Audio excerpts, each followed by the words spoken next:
Hey everyone, welcome back to Tech Basics. In this episode, we will be learning how you can enable Autolock on MetaTrader 4 using your mobile device.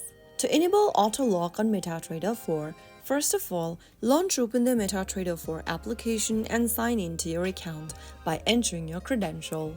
After you're inside the homepage of MetaTrader 4, tap on the Settings button at the bottom right corner. Inside the Settings menu, tap on Settings once again at the very bottom.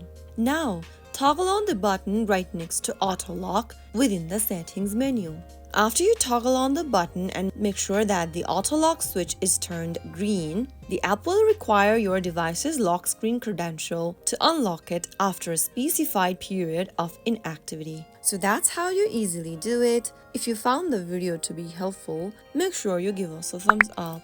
Don't forget to subscribe to Tech Basics for more MetaTrader 4 tips and tricks. I will be back again in the next episode. Thank you for watching.